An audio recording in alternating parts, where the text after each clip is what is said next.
Clark counties would be part of this, and certainly all of those counties up to the north and to the east of those locations. But it ended up being, at the end of the day, it was Gwinnett County, especially to the north of Lawrenceville. They got hit hard with this storm, and we're seeing some really impressive amounts. And so, yes, the forecast is indeed lining up. And this is the second weekend in a row for Gwinnett, Jonathan, getting kind of the brunt of the storm. Did they really fully recover from last weekend as far as like melting and getting some of the ice? And the atmospheric opportunities were definitely there. We've warmed up enough, although I don't think anybody has felt warmth to any degree across the area, but they were able to get rid of those conditions. You know, hard-hit White, Habersham counties, they still had impacts as late as Friday, but they were likely antecedent impacts, meaning power outages and things like that. There weren't actually icy spots on the road before this next system moved in. However, you know, people can't seem to catch their breath, especially if you're to the north and to the east of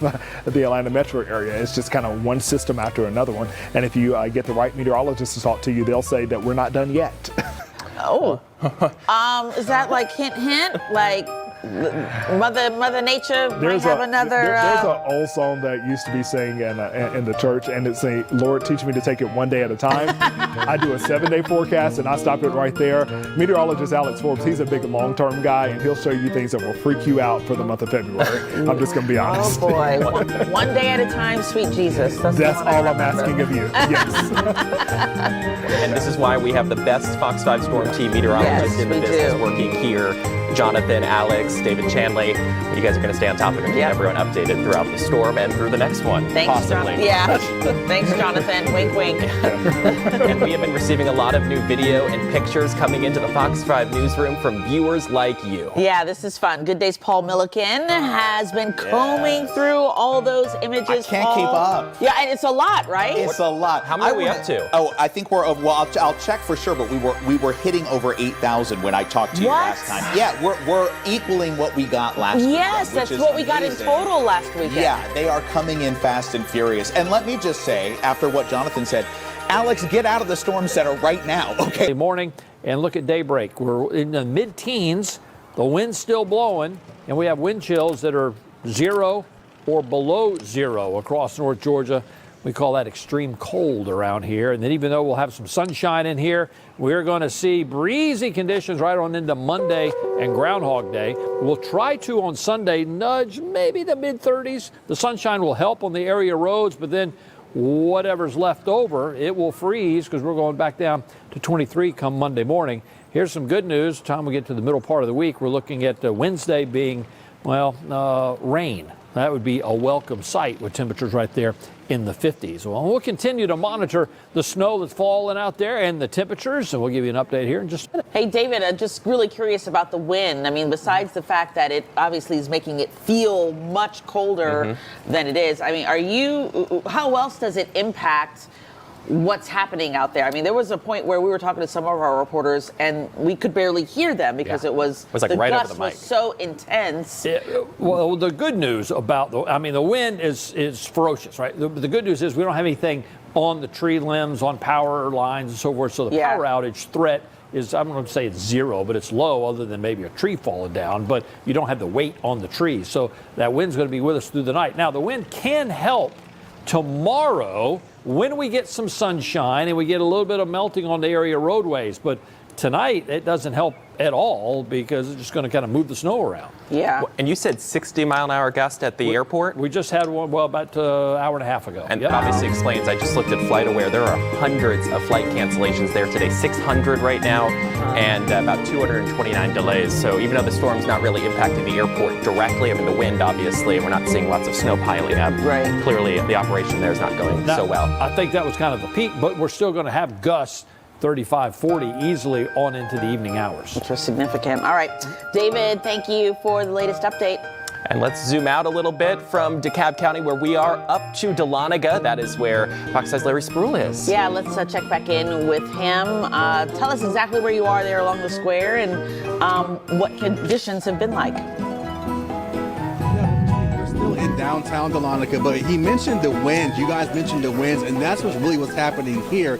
The winds are brutal here, but I have noticed a very intense and severe snow fight right behind me between these three kids right here, they have been going at it like, oh, now I gotta throw one at you. Just kind of that fluffy, light snow. Yeah, it's really fluffy, like really easy to kind of, like, it's not really ice, it's just really like, just really fluffy. Like, I like it.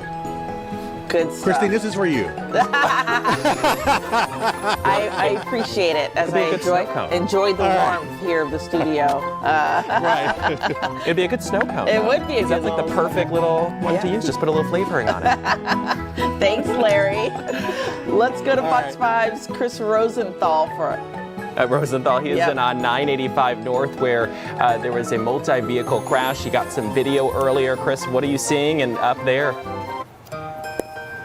Yeah, absolutely. Yeah, I was traveling up 985 North a little bit earlier today, and I got to a certain point around Thompson Mill Road, actually a little bit before then, and traffic just came to a complete standstill pretty much, and eventually started moving a little bit, and there were, sure enough, as I went up the road, there were definitely some cars off on the side of the road. There was one off on the side of the road to the left.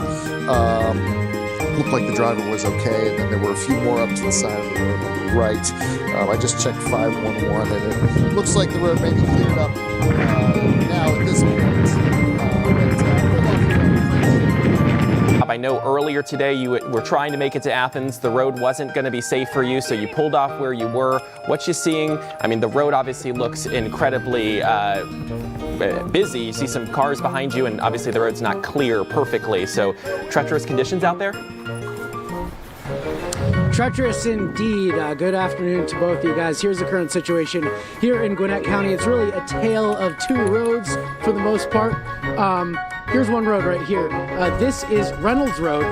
You can see this one hasn't been plowed and hasn't been treated as well, but you swing the camera out to Buford Drive, it's a lot better, but not completely great at this point. Say there's like this slushy mix. We have seen Gwinnett County plows and salt trucks as well as GDOT crews come down and treat this road. What's interesting is even though it's snowing, the sun is out, guys. If you could pan up to that, you can see the sun trying to peek through the clouds as the snow continues to blow sideways at this point. And if you go back down on these traffic lights, you can see they're kind of swinging around in the wind. So we've been monitoring that all day now. Like when we were mentioning last weekend too, we would much rather have snow versus ice. It seems like ice really brings out a lot more issues. Because it can hook onto those power lines, and then a tree could hit it and fall down if it has too much ice on it. So this is probably better.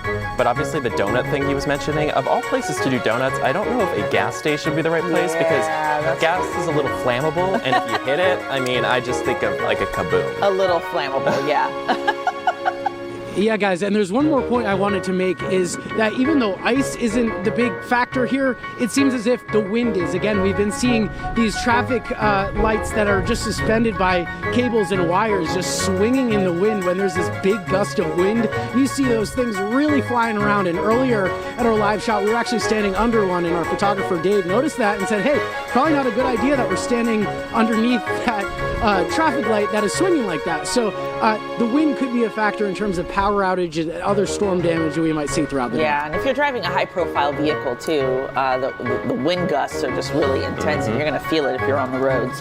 All right, Rob, thank you so much for your perspective on the ground there along 316. Yeah, get to Lawrenceville safely with you and your photographer, David Killebrew. And our winter storm coverage continues in Sandy Springs. That's where our Ariel Onstadt is there right now. Oh, she put a hat on. Ariel, any big difference since we last checked in with you? What are you experiencing there? Yeah, Christine, I think the biggest difference, if you were here with us live in the 2 o'clock hour, it was snowing and it was coming down pretty hard for the metro area. Maybe not compared to what we saw up north, but it was hard here for the... And it's so well treated. You're right near a hospital. They have to make sure they can get patients in and out. Ambulances, that's probably a priority for a place like GDOT or for the city or the county to make sure that they can always keep that thoroughfare open so people can get to and from a hospital. Yeah, and Johnson Ferry Road is... I mean, it's such a long stretch, a really big artery and popular artery for commuters. So we'll continue watching to see how conditions are along the roads the next couple days. And if you move around, Ariel, the next time we check in with you, let us know what's happening. Thanks so much. And do it safely. And let's go southeast of where Ariel is to Newton County. Yeah, that's where Fox 5's Christopher King is. And Christopher, as I'm looking over at the radar, it seems like you're in an area that's still maybe seeing some snowy conditions. We're bundled up. Give us an update. Oh yeah, and you may not be able to recognize who I am, but there is no mistaking the snow is coming down, and there is no mistaking we got some fans out here who came out to watch us, have been watching us for the past half hour or so. Let's swing back over to the road over here if we can, John Gleason. You can swing back over to the road over there. Thank you so much. This is 278 near Emery Street in Covington. The flurries are falling.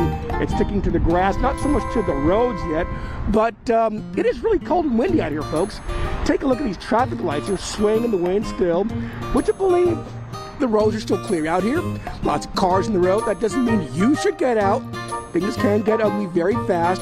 We spoke with a driver here at the QT gas station, and he's taking the storm. The second reporter to kind of call. Are you from Florida? I grew up in Miami. I'm calling you out. Yeah, Tyler, how long have we been coworkers and you forgot that? 3.5 years.